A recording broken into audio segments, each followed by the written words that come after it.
130 number पे IIT मिल जाएगा? क्या लगता है? लगता तो नहीं है कि आईआईटी मिलेगा।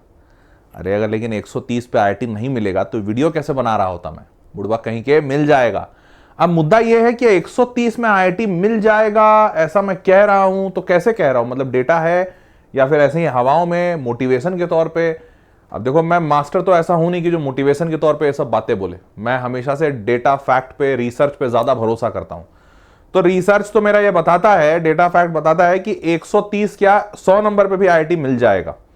अब कैसे मिलेगा, क्या मिलेगा, पूरी जानकारी अभी देता हूं। तो चलो शुरू करते हैं वीडियो को। और अगर अभी तक चैनल नहीं सब्सक्राइब कर लो, क्योंकि बहुत बढ़िया बढ़िया कंटेंट यहां मिलेगा। अब देखो, अगर टोटल बताएं तो आईआईटी है देश में, आईआईटी कितने, 23 आईआईटी हैं। इस 23 आईआईटी में से इसको बांटा है 8 आईआईटी में। 8 आईआईटी टीयर 1, 8 टीयर 2 और टीयर 3। ठीक बात। टीयर 1 वाले सारे पुराने वाले हैं, 7 आईआईटीज, 8 आईआईटीज। तो ये सारे के सारे पुराने वाले हैं, इसमें कोई भी नया वाला नहीं है। नहीं, कोई भी नया वाला है। 7 आईआईटी यहां पर है। उसके बाद हैदराबाद, कई बार यहां विवाद होता है कि हैदराबाद अब टीयर 2 नहीं रहा, टीयर 1 हो गया है, क्योंकि इसके प्लेसमेंट पैकेज बहुत अच्छे लगने लगे हैं। तो तुम जहां चाहो वहां पे लिख सकते हो। ठीक है, बाकी सारे टीयर 2 हो गए। और टीयर 3 वाले जो एकदम रिसेंट खुले हुए हैं, अभी कोई प्लेसमेंट पैकेज का ज्यादा डेटा नहीं है इनके पास, और हाँ मतलब थोड़े कमजोर है। अब जेडब्ल्यू का जो पूरा तरीका होता है वो ये होता है, जेडब्ल्यू मेंस सबसे पहले लिखिए, उसको क्लियर कीजिए। मेंस क्लियर करने के बाद एडवांस लिखिए, एडवांस क्लियर कीजिए। एडवांस क्लियर हो गया तो फिर यहां पर ऑल इंडिया रैंक मिलता है। देखो, मेंस क्लियर करने का मतलब ये होता है कि एडवांस में बैठने का मौका, परंतु एडवांस क्लियर करने का मतलब होता है कि आपको ऑल इंडिया रैंक मिलती है। इसका और कोई मतलब नहीं है। ऐसा नहीं कि एडवांस क्लियर कर लिए मतलब आईआईटी मिलेगा ना। जैसे मेंस क्लियर करके एनआईटी नहीं मिलता। मेंस क्लियर करते हो तो ऐसा है क्या कि गारंटी है एनआईटी मिल जाएगा? नहीं, डिपेंड करता है आपका रैंक कितना है, परसेंटाइल कितना है। वैसे ही एडवांस क्लियर करते हो तो ऑल इंडिया रैंक मिलती है, नहीं क्लियर करोगे तो रैंक भी नहीं देंगे ये लोग। हाँ, ऐसा है फैक्ट। फिर ये ऑल इंडिया रैंक मिला, फिर आप बैठे काउंसलिंग में। काउंसलिंग में बैठे, अब रैंक अच्छी है तो आईआईटी मिलेगा, नहीं अच्छी है तो नहीं मिलेगा। क्योंकि रियलिटी बता रहा हूं, 50 से 55 हजार बच्चों को रैंक दी जाती है हर साल। मतलब 50 से 55 हजार बच्चा जेईई एडवांस क्लियर करता है, परंतु काउंसलिंग में सारे बैठते हैं। एक्चुअली में आईआईटी की जो सीटें हैं वो 18,000, कितना है, 18,160। तो जाहिर सी बात है 55,000 बच्चों को सीट नहीं मिल पाएगी। तो इसलिए रैंक कितनों को मिलता है, सीट कम को मिलती है। ठीक है, चलिए तो चैनल सब्सक्राइब कीजिए जल्दी से, बढ़िया बढ़िया इंफॉर्मेशन वीडियो दूंगा। और आज जेडब्ल्यू एडवांस पे भी ये वीडियो है, क्योंकि बहुत सारे लोग बोल रहे थे सर जेडब्ल्यू एडवांस की स्ट्रैटेजी लेकर आइए, कैसे निकालना है, क्या करना है। तो चलिए मैंने वीडियो बना दिया। चलिए शुरू करते हैं। जेडब्ल्यू मेंस की अगर बात करें तो मेंस में भैया 75 सवाल होते हैं, 300 नंबर का पेपर होता है। इस पेपर को आप देते हैं तो 3 घंटे का पेपर होता है, और 3 घंटे का पेपर देकर ये आप इसमें नंबर लाते हैं और क्वालिफाई करते हैं।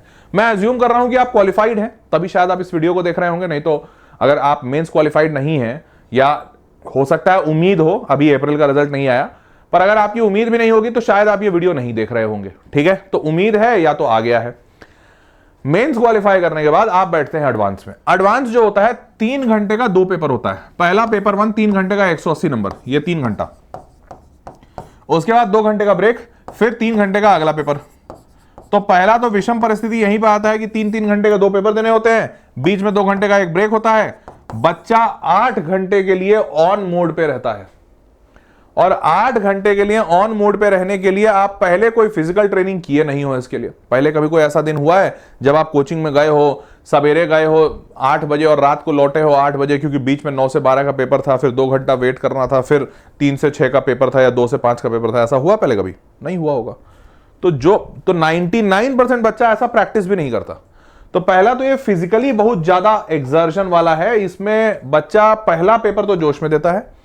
ये 2 घंटे में वो जहां सेंटर पे जाता है वहां सोने की सुविधा तो होगी नहीं, आसपास माता पिता होटल ले लें, ऐसा इतनी ब्रॉड मेंटालिटी अभी हुई नहीं है माँ बाप की और बच्चों की। तो 2 घंटा वो बेचारा गार्डन में घूमते हुए, समोसा खाते हुए ऐसे बिता देता है। फिर 2 घंटा वो बच्चा सोया नहीं, आराम नहीं किया, और फिर अगले 3 घंटे में वो ढेर रहता है। ये 3 घंटे का तो पेपर उसको कब चला गया, कहां गया, क्या हुआ पता ही नहीं चलता, सोता रहता है। तो इसीलिए इस पेपर में पहला तो ये बहुत ही ज्यादा फिजिकली एक्सर्टिंग पेपर है। उसके बाद 180 नंबर के दोनों पेपर होते हैं, जिसमें 17 सवाल फिजिक्स, 17 केमिस्ट्री, 17 मैथ्स, 51 सवाल आते हैं। अब 51 सवाल में 180 नंबर बंटता ऐसे है कि कुछ सवाल 3 नंबर के, कुछ 4 नंबर के, अलग अलग मार्किंग होती है। ठीक है, तो 51 सवाल होते हैं यहां पे। क्लियर? वैसे ही यहां पे भी 17 से 51 होते हैं, और कुल बनता है पेपर 360 नंबर का। अब 360 में मैंने अभी आपको लिखा था, बताया कि 130 में आईआईटी मिल जाएगा। 130 120 का मतलब होता है रफली 1/3 मतलब 33% जस्ट पासिंग मार्क पे आपको आईआईटी मिल जाएगा। सोचो। तो अब समझो इसको कि कैसे कंपटीशन से आगे बढ़कर यहां तक पहुंचना। तो पहला तो आपको बोर्ड्स में 75% नंबर लाना पड़ेगा। अगर ये नहीं लाते हैं तो आप खत्म, आप तो जेडब्ल्यू मेंस के आगे एडवांस लिखने भी नहीं दिया जाएगा। तो आपको 75% नंबर चाहिए बोर्ड्स में। उसके बाद मेंस में आप बैठेंगे, मेंस तो आप ऐसे भी बैठेंगे, नहीं भी लाएंगे तो बस ये है कि अगर ये नहीं आएगा तो आगे चल के काउंसलिंग नहीं मिलेगी, और अगर ये नहीं आया तो मेंस के बाद एडवांस नहीं बैठने दिया जाएगा। तो एडवांस में अब आप बैठे, एडवांस में 16 लाख के आसपास बच्चा बैठता है, और इसमें 2.5 लाख बच्चा मेंस क्वालिफाई करके एडवांस के लिए जाता है। ये 2.5 लाख बच्चों में आने के लिए आपको 300, ये जेईई मेंस का पेपर 300 का होता है, 300 में करीबन 85 से 110 के आसपास लाना पड़ेगा बेस्ड ऑन दिस ईयर का डेटा। पिछले साल थोड़ा ज्यादा था, 15-20 नंबर बढ़ा दो, ठीक है। अब एडवांस में आप आते हैं। एडवांस में ये जो 2.5 लाख बच्चा क्वालिफाई हुआ ना, ये सारा का सारा एग्जाम देता ही नहीं है। एक्चुअली में अलाउड सबको है, पर एग्जाम देने वाले दिन 70,000 बच्चे भाग जाते हैं। फैक्ट बता रहा हूं, ये हर साल का डेटा है। 2.5 लाख बच्चा क्वालिफाई किया, 1,80,000 आज तक मैक्सिमम पहुंचा एडवांस देने। 1,80,000 से कभी किसी साल इससे ज्यादा बच्चा पहुंचा ही नहीं है। 70,000 बच्चा पहले ही हथियार डाल देता है, ठीक है। 1,80,000 एग्जाम देने पहुंचा, 50 से 55,000 बच्चा इसमें क्वालिफाई करेगा, एडवांस क्वालिफाई जिसको रैंक मिलेगा। और इस क्वालिफिकेशन के लिए बच्चे को मात्र 80 से 100 नंबर के आसपास चाहिए होता है। इनफैक्ट 2025 में तो और कम चाहिए था। मेरे को लगता है अब इस साल का पता नहीं पेपर कैसा आएगा, पर पिछले साल तो 74 नंबर चाहिए था। तो मात्र 80 से 100 नंबर पे बच्चा एडवांस क्वालिफाई कर देता है। और यहां परसेंटाइल का सिस्टम नहीं है, क्योंकि सिर्फ एक ही पेपर होता है, मतलब अलग अलग पेपर नहीं, एक दिन पूरे भारत के लिए एक ही दिन एक पेपर होगा, ऑनलाइन होगा बट एक ही पेपर होगा। क्लियर। अब आगे बढ़ते हैं। यहां से अगर आप 50,000 में आ गए, पहले तो 80 से 100 नंबर लाके, तब 50,000 से आपको 18,610 नहीं 160 है, माफी चाहते हैं गलत लिख दिया हमारी टीम ने, 18,160 इन सीटों में आना पड़ेगा। क्लियर है, समझ गए। अब आगे बढ़ते हैं। जेडब्ल्यू एडवांस का एग्जैक्ट कट ऑफ ये है।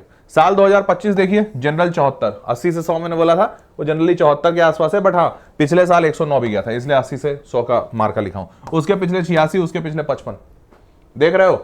तो ऐसा सा कुछ आंकड़ा बैठ रहा है। आप मान के चलिए कि इसी के आसपास 70 से 100 के बीच में कुछ नंबर लाना पड़ेगा क्वालिफाई करने के लिए सिर्फ, और बाकी कैटेगरीज के भी नंबर मैंने लिख दिए हैं। अब आते हैं तो 130 नंबर से फिर आईआईटी कैसे मिलेगा, क्योंकि ये तो क्वालिफिकेशन है। तो चलिए अब बताता हूं। तो यहां पर ध्यान से देखिए, 3 टीयर के आईआईटीज बताया आपको, पुराने वाले, मध्यम वर्ग और सबसे पिछड़े वर्ग। तो ये 360 में 2025 का डेटा दिखा रहा हूं। कंप्यूटर साइंस जो सबसे टॉप का ब्रांच है, वहां जाने के लिए टीयर 1 में 218 से 310 नंबर लगे हैं। 360 में बच्चा जो 218 लाया था, वो टीयर 1 का सबसे आखिरी आईआईटी में कंप्यूटर साइंस का आखिरी सीट बंद हुआ है 218 नंबर के आसपास। और 310 वाला जो एकदम आईआईटी बॉम्बे में आखिरी सीट कंप्यूटर साइंस का लिया उसका। टीयर 2 150 से 200 और टीयर 3 130 से 160। तो रियलिटी में 130 पे आपको आईआईटी भी मिल सकता है, और सिर्फ आईआईटी नहीं, आपको आईआईटी का कंप्यूटर साइंस मिल सकता है। आईआईटी का क्या मिल सकता है, कंप्यूटर साइंस, सॉरी यहां पे मार्क करना था। तो रियलिटी में 130 में सिर्फ आईआईटी नहीं, कंप्यूटर साइंस भी मिल सकता है, परंतु सबसे पीछे वाले में मिलेगा। क्लियर। अब नंबर जैसे जैसे बढ़ाते जाओगे वैसे वैसे बढ़िया आईआईटी मिलता जाएगा। अब आपकी जानकारी के लिए बता दूं, आईआईटी में कंप्यूटर साइंस की सीटें कितनी हैं। तो जैसे आईआईटी मद्रास देख रहे हैं, पुराना वाला है, 1000 सीटें हैं टोटल, उसमें से 81 सीट है कंप्यूटर साइंस की, रफली 8%। वैसे ही बॉम्बे में आ जाइए, 1204 सीटें हैं, परंतु उसमें 170 सीटें हैं आपकी कंप्यूटर साइंस की, रफली 12 से 14%। ठीक। दिल्ली में 1239 में 100 है, 1239 में 100 है, मतलब रफली 10% से भी कम, वही 8% के आसपास। वैसे ही नीचे सब में आओगे तो देखो 8 से 10% यहां दिखेगा। और अगर नए वाले आईआईटी जैसे आईआईटी भिलाई आओ, 316 टोटल सीटें हैं, परंतु 56 उसमें से कंप्यूटर साइंस की हैं, तो यहां पर रफली 20% के आसपास का आंकड़ा बैठ रहा है, 20 नहीं 18 ही बैठ रहा है। तो ओवरऑल सारे आईआईटीज की बात करें तो बेयर मिनिमम टोटल सीट का 8% या मैक्सिमम 20%, इतनी सीटें कंप्यूटर साइंस की रहती हैं। मतलब आप 18,000 अगर रैंक में आते हैं तो आपको टॉप के 10 से 15% रैंक में रहना होगा, तब जाकर कंप्यूटर साइंस मिलेगा। टॉप 10 से 15 मतलब 18,000 रैंक में नहीं, 18,000 मतलब 2,000 4,000 रैंक टाइप्स में आपको रहना पड़ेगा। हालांकि इतना भी नहीं रहता है, थोड़ा सा और पीछे हो जाता है, क्योंकि बहुत सारे बच्चे बीच के सीट छोड़ते भी हैं और सारे टॉपर कंप्यूटर साइंस ले लें, ऐसा जरूरी भी नहीं है। तो वो रैंक थोड़ा सा पीछे जाता है, बट ऐसा नहीं कि 10,000 पे जाएगा, 4-5 हजार पे सब जगह बंद हो जाता है। 4-5 हजार रैंक पे सारे आईआईटीज में कंप्यूटर साइंस बंद होने लगता है, 5,000 7,000 मैक्स। क्लियर। अब ये था सीट मैट्रिक्स। अब इसके आगे की बात करें तो ये बात कर रहे हैं, ये तो सीट मैट्रिक्स था। ये है लास्ट ब्रांच की स्थिति। तो मैंने अभी आपको बताया कंप्यूटर साइंस की ये नंबर की स्थिति।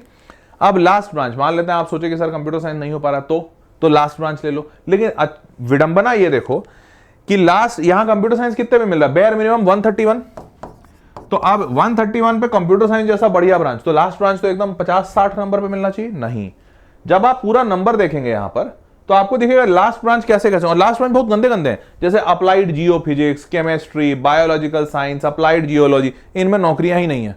कोई प्राइवेट कंपनी थोड़ी जियोलॉजी पढ़वाएगी, वो तो कोई सरकारी कंपनी हो सकती है, तो सरकारी तो भैया एग्जाम से निकलते हैं। तो एक्चुअली में इन जगहों पर नौकरी नहीं है, इनमें बस हायर स्टडीज है, मतलब मास्टर्स, रिसर्च, पीएचडी, फलाना ढमकाना वो है। अब बायो साइंसेज, बायो इंजीनियरिंग, ऐसे ऐसे ब्रांचेस हैं, ठीक है। इनके देखो रैंक और नंबर, सारे रैंक यहां लिखे हैं। मार्क्स देखो, 2025 के मार्क्स दिखा रहा हूं, मार्क्स देखो 126, 126, 119, 119, सबसे कम 116, 116 से और कम खोजो। इधर आ जाओ, न्यू ब्रांचेस, ये 100, 111, 111 कौन सा ब्रांच है भैया, अप्लाइड जियोलॉजी, अप्लाइड जियोलॉजी। और ये साल 2023 का है, हालांकि मतलब साल 2023 में नंबर उतने उठे नहीं थे, तो रियलिटी में 2025 वाले जो मार्क्स देखेंगे तो 116 सबसे मिनिमम है। ये अब आगे के, ये टीयर 2, ये टीयर 1 दिखाया, ये टीयर 2, टीयर 2 में भी देख लो, नीचे आ जाओ, सबसे कम 99, 97 भी है, सॉरी 97 में केमिस्ट्री आईआईटी जोधपुर में। और नीचे आ जाओ, 97 से नीचे आया 96, 96 इज द लास्ट, वो भी इंटरडिसिप्लिनरी साइंस है, पता नहीं है कोई लेगा भी, वो भी 5 साल का, पता भी नहीं है पढ़ाएंगे क्या। एनीवेज, बट मोटी बात यह है कि आपको यहां पर 130 में मिलेगा कंप्यूटर साइंस लास्ट, और यहां 99, 96 के आसपास था, मान लो 100, तो 100 और यहां 130, तो ज्यादा अंतर है नहीं बेटा, बस 30 नंबर का फासला है। 30 नंबर, अगर 100 नंबर लाते हो तो लास्ट ब्रांच लास्ट आईआईटी, और बस 30 नंबर ज्यादा ले आते हो तो लास्ट आईआईटी रहेगा, परंतु ब्रांच बेस्ट रहेगा, लास्ट नहीं रहेगा। तो आप ये देख के समझ पा रहे होंगे कि 130 में कंप्यूटर साइंस मुमकिन है, सिर्फ आईआईटी मुमकिन की बात करोगे तो वो तो 100 नंबर पे भी मिल जाएगा 2025 के आंकड़े के हिसाब से। तो आप 130 के लिए कितना करना पड़ेगा, 4-4 नंबर का सवाल मानो ना, तो 4-4 नंबर के सवाल में 30 सवाल, 4 3 120। तो अगर 4 नंबर का सवाल है और 30 सवाल सही कर देते हो तो 30 सवाल मतलब नहीं होगा सही, और 30 सवाल कितने में करना है, तो 17 17 17 17 दिया 51 51 102, तो 30 क्वेश्चन सही बनाने हैं आउट ऑफ 102 क्वेश्चन। 100 में से 30 सवाल सही बनाने हैं यार, ये तो 30% से भी कम हुआ। तो 30% सवाल नहीं बना दोगे, बस ऐसा पढ़ाई करो उन सारे टॉपिक्स पे जहां मतलब प्रीवियस ईयर क्वेश्चन बनाओगे, बार बार वो समझ में आ जाएगा अपने आप पैटर्न की कहां से मिलता है। हालांकि मेरे को लग रहा है जब मैं ये बोल रहा हूं तो सारा बच्चा यही सोच रहा होगा और बोल रहा होगा कि सर आपने गदर में, जेईई मेंस में सारे हाई वेटेज बताए, इसमें भी बता दीजिए। कोशिश कर सकता हूं, अगर बहुत सारे कमेंट आए, रिक्वेस्ट आया तो देखूंगा, कोशिश करूंगा, बना दूंगा। परंतु 30 सवाल तो बहुत आसान है यार, मतलब क्यों नहीं बनेगा, 120 नंबर क्यों नहीं आएगा। और 30 क्या, थोड़ा सा तुम 40 का टारगेट लो। मैं अगर तुमको आईआईटी पहुंचना है तो मैं नहीं बोलूंगा 30 का टारगेट लो, कम से कम 40 का टारगेट लो कि भैया 40 सवाल सही करके आओगे और कर दोगे तुम, मतलब कोई बड़ी बात नहीं है। और 40 सवाल पे 160 नंबर बन जाएगा, तुमको आराम से टीयर 2 का कंप्यूटर साइंस मिल जाएगा। तो मुमकिन तो है गुरु, बस अब आपको करना है। तो करने के लिए आप खुद से भी मेहनत कीजिए, पीवाईक्यू वगैरह लगाइए। अगर आपको लगता है कि और जरूरत चाहिए, मतलब मेरी मदद चाहिए, तो नीचे कमेंट बॉक्स में बोल दीजिएगा। अगर सबका आया ऐसा कि सर हमको चाहिए सारे के सारे top high weightage chapters of JW advance, तो मैं बना दूंगा, ठीक है। चैनल सब्सक्राइब रखिएगा, एडवांस के लिए भी आपको सपोर्ट दूंगा, ऐसा नहीं कि नहीं दूंगा। हाँ, वीडियोस थोड़े कम होंगे क्योंकि जेडब्ल्यू एडवांस वाला बच्चा पहले ही बहुत फोकस्ड होता है, वो अपना पढ़ाई कर रहा होता है, तो उसको ज्यादा इतनी जरूरत पड़ती नहीं है वीडियोस की। बट फिर भी जो भी जरूरत पड़ेगी वो मैं वीडियो बना रहा हूं चैनल पे। चैनल सब्सक्राइब रखिएगा और बढ़िया कंटेंट मिलता रहेगा। चलिए मिलते हैं अगले वीडियो में, और कोई जरूरत हो नीचे कमेंट बॉक्स में बताइएगा। Take care, bye bye, see you.